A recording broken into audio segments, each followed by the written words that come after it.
J'ai dit dans ma vidéo précédente que pour un chrétien évangélique, il y a de bonnes et de mauvaises raisons de porter un masque. Ce qui m'intéresse dans cette vidéo est la deuxième raison que donne l'auteur de cet article de The Gospel Coalition de porter un masque.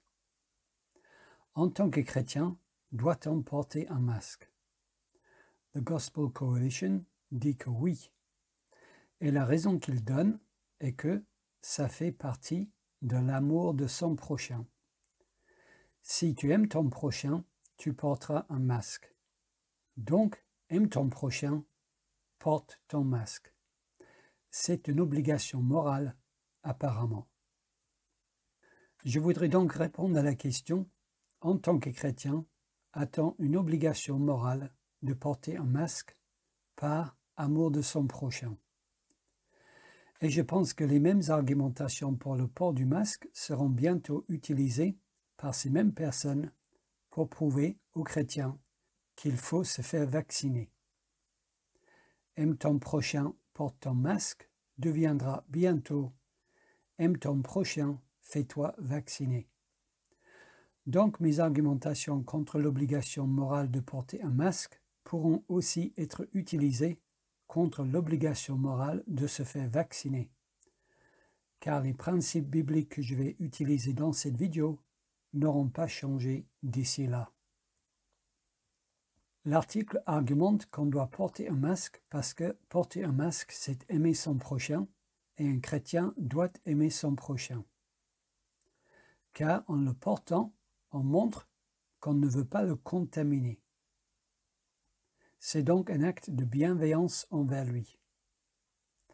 Bref, porter un masque, c'est aimer son prochain.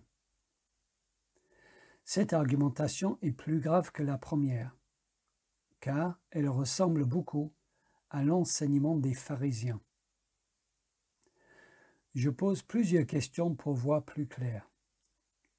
Première question. Est-ce qu'un chrétien doit aimer son prochain? Oui, c'est un commandement de Dieu. Aime ton prochain comme toi-même. Lévitique 19.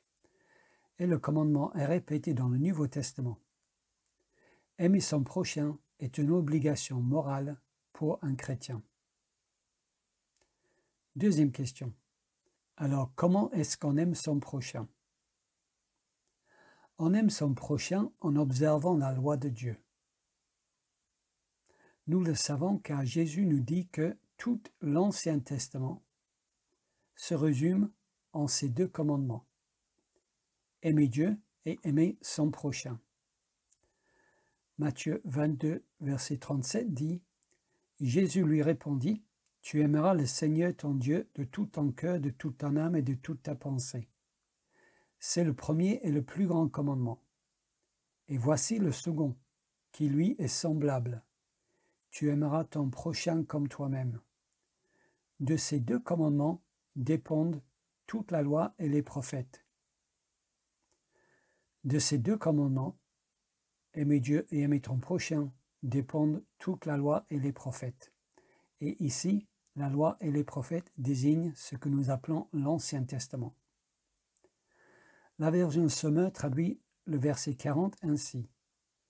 Tout ce qu'enseignent la loi et les prophètes est contenu dans ces deux commandements. Et l'apôtre Paul répète l'enseignement de Jésus. Galates 5, 14. Car toute la loi est accomplie dans une seule parole, dans celle-ci, tu aimeras ton prochain comme toi-même.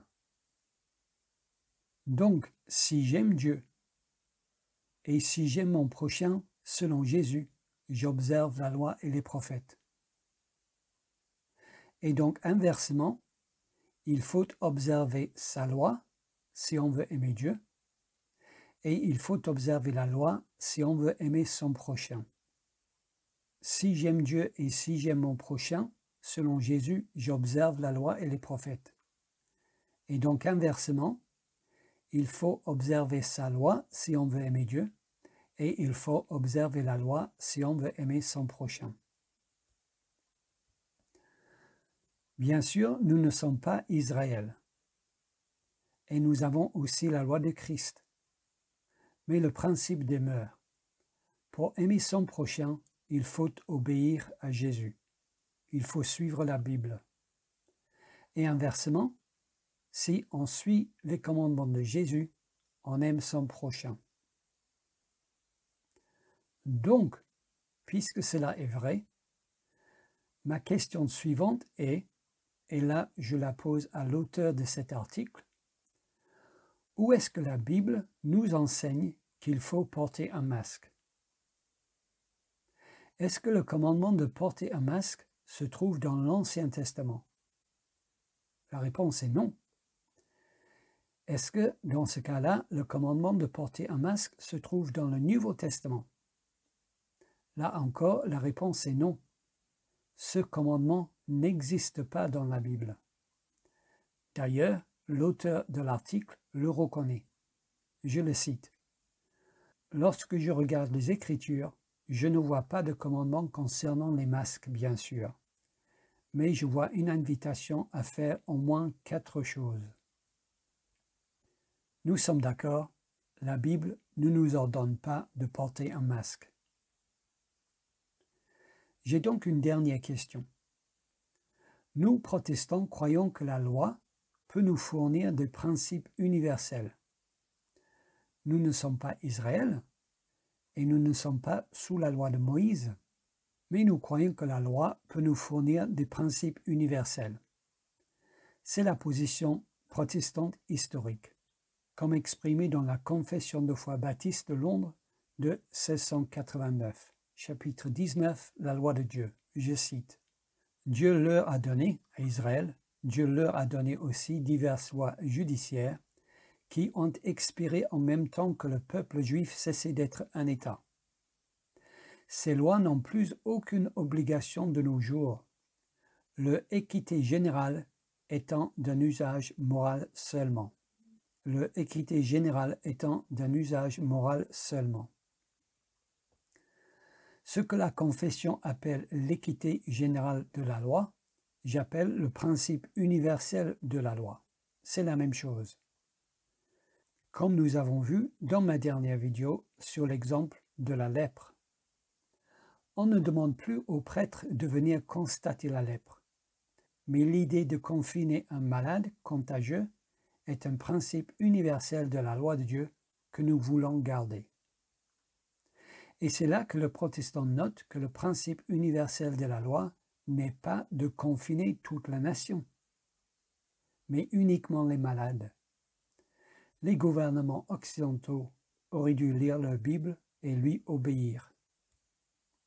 Donc, ma dernière question pour l'auteur de cet article est, puisque nous savons qu'il n'y a pas de commandement dans la Bible de porter un masque, y a-t-il au moins un principe universel de la loi qui nous montre que nous devons porter un masque?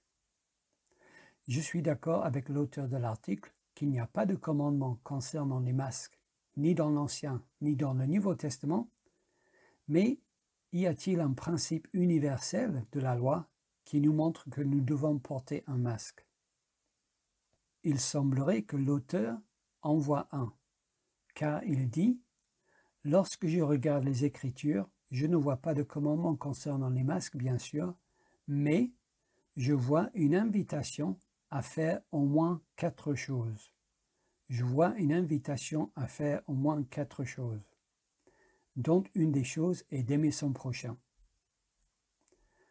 Ce qu'il appelle une invitation, ici, pourrait être compris comme un principe universel de la loi. Sauf que cette phrase est fausse. Dieu ne nous invite pas à aimer notre prochain. Il nous ordonne de le faire. Si on ne le fait pas, c'est un péché. L'auteur de l'article semble vouloir minimiser l'impact de son article. Mais si aimer son prochain, c'est porter un masque, alors ce n'est pas une invitation, mais une obligation d'en porter un. D'ailleurs, il semble confirmer cette idée plus loin, car il dit « Pour les chrétiens appelés à aimer leur prochain comme eux-mêmes, le port d'un masque dans les lieux publics semble être un moyen relativement facile de pratiquer l'amour du prochain. Porter un masque, c'est pratiquer l'amour de son prochain, selon lui. Donc, ce n'est pas une invitation, c'est une obligation morale. Porter un masque, c'est pratiquer l'amour de son prochain, et donc c'est une obligation morale. Mais encore une fois, il ne nous donne aucun verset ni aucun principe biblique universel qui le prouve. Il nous donne un commandement ici, porter un masque, mais il reconnaît ne pas pouvoir nous le montrer dans la Bible. Il présuppose que porter un masque, c'est aimer son prochain sans le démontrer. Mais cette méthode ne me convient pas en tant que chrétien. Je veux voir la preuve dans la Bible, soit explicitement, soit par principe, sola scriptura. Voilà donc ce que je demande. Nous avons vu qu'aimer son prochain, c'est observer la loi de Christ. Donc, puisque cet homme dit que porter un masque, c'est aimer son prochain, je lui demande où dans la loi de Christ voyons-nous le commandement de porter un masque, soit explicitement, soit par principe. Ma question est légitime. Je veux voir la preuve biblique. Ça me paraît un minimum de sa part, car il prétend lier ma conscience avec ce commandement. Car ne nous trompons pas. Si lui veut minimiser l'implication de son article, je ne le minimise pas. Car si porter un masque égale aimer son prochain, alors c'est bien un commandement que je dois obéir, car j'ai l'obligation morale d'aimer mon prochain. Sinon, je suis dans le péché. Sauf que nous avons vu que ce commandement, de porter un masque, n'est pas dans la Bible, et nous n'avons pas le droit d'inventer de nouveaux commandements. Par exemple, je pourrais dire que si tu veux aimer ton prochain, il faut que tu te passes de ta voiture, car en conduisant, tu risques de tuer ou de blesser ton prochain. D'ailleurs, je dirais que statistiquement, tu as probablement plus de chances de blesser ou de tuer ton voisin en voiture que de le tuer en lui transmettant la Covid. Donc, il ne faut plus conduire si tu aimes ton prochain. Il faut aller à pied, comme Jésus, ou à la limite en vélo. Si je disais cela, tous les chrétiens trouveraient ce raisonnement stupide, n'est-ce pas? Mais si je joue l'avocat du diable, je demanderai pourquoi? N'aimes-tu pas ton prochain? Préfères-tu ta voiture à ton prochain? Vous voyez où je veux en venir, n'est-ce pas? Non, soyons sérieux. Cette argumentation de laisser de côté sa voiture ne tient pas parce qu'elle n'est pas biblique. C'est un commandement que je viens d'inventer.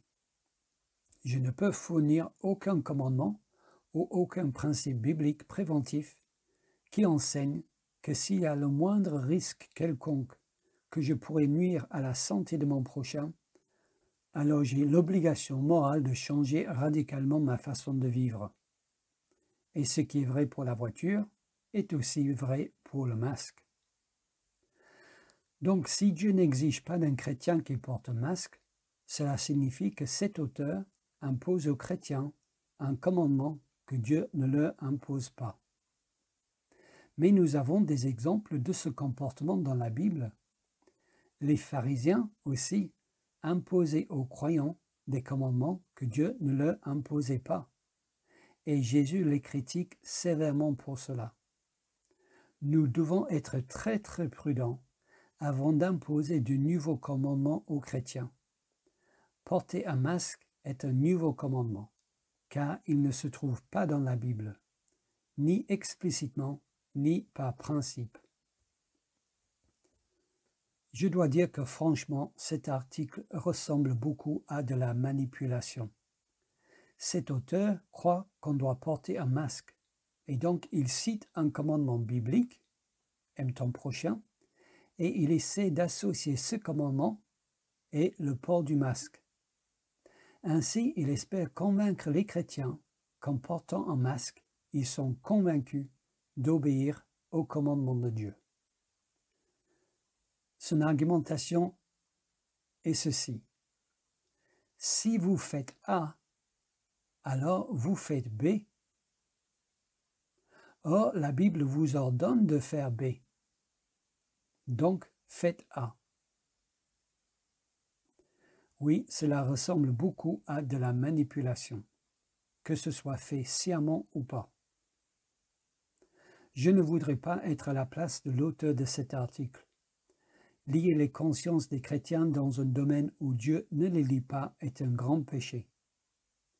Rendre comme obligation morale pour un chrétien ce que Dieu lui-même ne rend pas obligatoire est un grand péché. Porter un masque est un commandement d'homme. C'est mettre les commandements des hommes à égal des commandements de Dieu. C'est une pratique pharisienne. La démarche de l'auteur de cet article est une démarche pharisienne. Je résume donc ma position. Porter un masque n'est pas une preuve qu'on aime son prochain. Pour la simple raison qu'aimer son prochain, c'est garder les commandements de Dieu. C'est Jésus qui le dit. Mais porter un masque n'est pas un commandement de Dieu, ni explicitement, ni par principe. Donc, porter un masque n'est pas une preuve qu'on aime son prochain. C'est donc une mauvaise raison pour un chrétien de porter un masque. En conclusion, je veux accentuer la vérité de la liberté chrétienne, car, dans cet article, elle est attaquée. Christ nous laisse libres dans le domaine de porter un masque. C'est notre liberté chrétienne. Cette liberté vient de l'Évangile. Ce n'est pas pour rien que Calvin, dans ses institutions de la religion chrétienne, a placé son chapitre sur la liberté chrétienne, livre 3, chapitre 19, juste après les chapitres sur la justification par la foi seule. Notre liberté chrétienne vient de l'Évangile. En effet, ta liberté chrétienne a été achetée par Jésus sur la croix, et l'apôtre Paul fait de la liberté du chrétien un point essentiel de l'Évangile. Galates 2,4. Et cela à cause des faux frères qui s'étaient furtivement introduits et glissés parmi nous pour épier la liberté que nous avons en Jésus-Christ avec l'intention de nous asservir. Et encore Galates 5,1. C'est pour la liberté que Christ nous a affranchis. Demeurez donc fermes et ne vous laissez pas mettre de nouveau sous le joug de la servitude. Oui, cette liberté chrétienne est un bienfait de l'Évangile. Si une pratique n'est pas ordonnée dans la Bible, tu n'es pas obligé de le faire. Et personne, ni ton pasteur, ni un frère en Christ, personne n'a le droit de lier ta conscience avec de tels commandements. Ne te laisse pas voler ta liberté en Christ par ces hommes ignorants de la parole de Dieu. Dieu ne requiert pas de ta part que tu portes un masque, sinon il l'aurait dit. Dieu n'a jamais établi le principe qu'aimer son prochain consiste à porter un masque. Il n'y a donc aucune obligation morale d'en porter un. Si tu veux porter un masque, c'est ta liberté de le faire en tant que chrétien. Et Dieu approuve cette liberté. Et si tu ne veux pas porter un masque, c'est ta liberté aussi de ne pas en porter un en tant que chrétien. Et Dieu approuve cette liberté.